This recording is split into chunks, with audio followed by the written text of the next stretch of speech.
कोलकाता के RG Kar medical college की घटना ने पूरे देश को झकझोर कर रख दिया।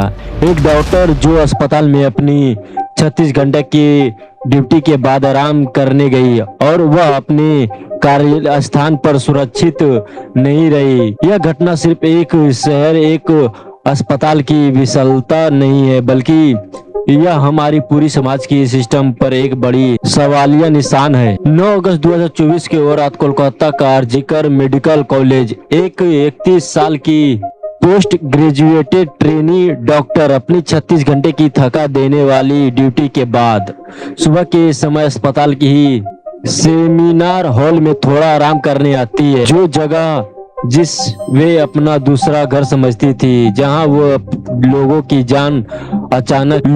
जान बचाना सीख रही थी, वही जगह लिए काल बन जाती है। अगली सुबह उसकी बेरहमी से कुचली हुई लाश मिलती है। ये कहानी सिर्फ एक डॉक्टर की नहीं थी, ये कहानी भारत की हर महिला की है जो रात का शिफ्ट में काम करती है, जो सड़कों पर चलती है, जो बसों पर सफर करती है और जो हर रोज उस डॉक्टर के साथ जीते हैं। क्या वे सभी अस्पताल घर लौट पाएगी? निर्भय 2012, हाथरस, मणिपुर, कठुआ और अब कोलकाता। हर कुछ सालों में एक ऐसा मामला आता है जो देश के अंतरात्मा का हिला देता है। लोग सड़कों पर उतरते हैं, मोमबत्तियां जलाती है, कड़े कानून बनने के बाद होते हैं कुछ, लेकिन दिनों बाद सब कुछ पहले जैसा हो जाता है। आज इस वीडियो में हम देखेंगे, नारों से ऊपर उठकर बात करेंगे, उन 5 कड़वे कारणों को समझेंगे जिसकी वजह से आज भी भारत महिलाओं के लिए रहने लायक सबसे सुरक्षित देशों में से गिना जाता है। आज सुरक्षित देशों में से गिना जाता है। हर घंटे की खौफ। NCRB, national crime records bureau की रिपोर्ट के अनुसार भारत में महिलाओं के खिलाफ अपराधियों की संख्या लगातार बढ़ती रही है। भारत में हर साल महिलाओं के खिलाफ 4 लाख से अधिक अपराध दर्ज होते हैं। इसका मतलब है कि देश में हर घंटे लगभग 50 अपराध महिलाओं के खिलाफ दर्ज किए जा रहे हैं। बलात्कार के मामले। भारत में हर दिन औसतन 85 से 90 बलात्कार के मामले दर्ज होते हैं और सबसे डरावनी बात यह है कि सिर्फ वे मामले हैं जो पुलिस तक पहुंचते जाते हैं। सामाजिक शर्म और डर के कारण एक बहुत बड़ा हिस्सा कई रिपोर्ट ही नहीं होता है। कार्यस्थल की सच्चाई। कोलकाता की घटना के दिखाया कि कार्यस्थल भी सुरक्षित नहीं है। मेडिकल एसोसिएशन के डेटा बताते हैं कि भारत में 75 से अधिक डॉक्टरों ने अपनी कार्यस्थल पर किसी रूप से हिंसा या दुर्व्यवहार का सामना किया है, जिनमें महिला डॉक्टर सबसे आसान शिकार बनती है। सोचने वाली बात यह है कि एक तरफ हम बेटे बचाओ बेटी पढ़ाओ का नारा लगाते हैं, हम महिलाओं की अंतरिक्ष में भेज रहे हैं, कॉकपिट के शीशे सिर्फ पर्दों पर बिठा रहे हैं, लेकिन जब वो रात को घर से बाहर निकलती है तो हम उन्हें सुरक्षित की गारंटी नहीं ले पाते हैं। आखिर ऐसा क्यों होता है? इसका पहला सबसे बड़ा कारण है धीमी न्याय व्यवस्था और सजा की बेहद कम कर दे।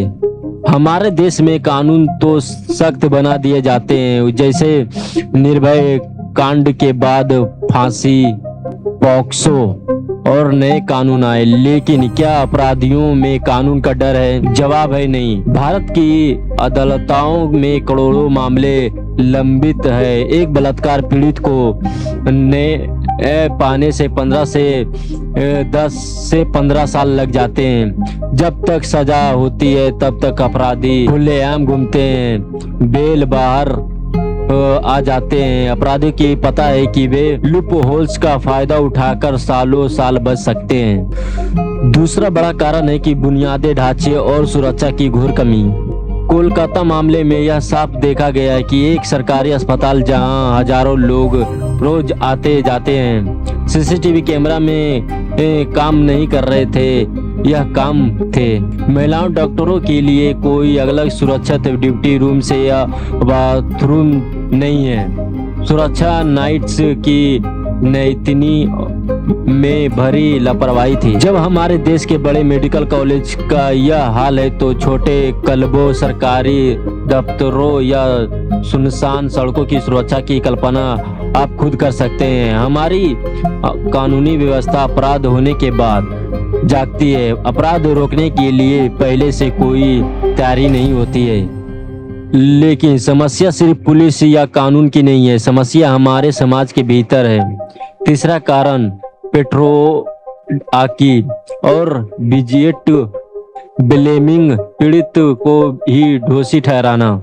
जब भी देश में ऐसी कोई घटना होता है तो समाज के बड़े तबके का पहला सवाल क्या होता है? वह इतनी रात को बाहर क्या कर रही थी? उनके कपड़े कैसे पहने थे? वह अकेली क्यों थी? कोलकाता मामले में तो वह लड़की अपनी ड्यूटी पर थी, वह काम कर रही थी। अब समाज के पास क्या कहना है अपने बेटे बेटी को? या नहीं दिखता है कि महिलाओं का सामान कैसे पहना है, बल्कि अपनी बेटियों के से खिलाफ ही कुछ को छुपाकर कैसे रखना है। चौथा कारण है सत्ता और सिस्टम का अहंकार। जब भी कोई बड़ा मामला होता है तो पहली कोशिश न्याय देने ही नहीं बल्कि मामले को दबाने की होती है। सबूतों के साथ छेड़छाड़ की खबरें आती है। पुलिस शुरुआत में ढिलाई बरतती है और राजनीति दल पर राजनीति शुरू कर देती है। विपक्ष सरकार की घेरता, सरकार कुछ ही बचाती है। इस राजनीति ड्राम में से उस पीड़ित की चीखें और उसके परिवार का दर्द कहीं पीछे छूट जाता है। रोना होगा। बदलाव तब तक नहीं आएगा जब तक हम अपने घरों में शुरुआत नहीं करेंगे। हमें लड़कों को यह समझना होगा कि महिलाओं कोई वस्तु नहीं, वे सामने नागरिक हैं और उनका सम्मान करना होगा और एहसान नहीं बल्कि उनका कर्तव्य है। कोलकाता की उस बेटी की मां ने कहा था, मेरी बेटी तो चली गई लेकिन मैं नहीं चाहती कि किसी और की बेटी के साथ ऐसा हो। यह शब्द हर भारतीय के कान में गूंजनी चाहिए। सुरक्षा कोई विरोधाधिकार नहीं है, यह एक बुनियाद अधिकार है। जब तक देश की आर्थिक आबादी रात को बिना किसी खौफ के बाहर निकलने के आजाद नहीं महसूस करती है, जब तक हमारे देश आजादी और हमारा विकास सब अधूरा है।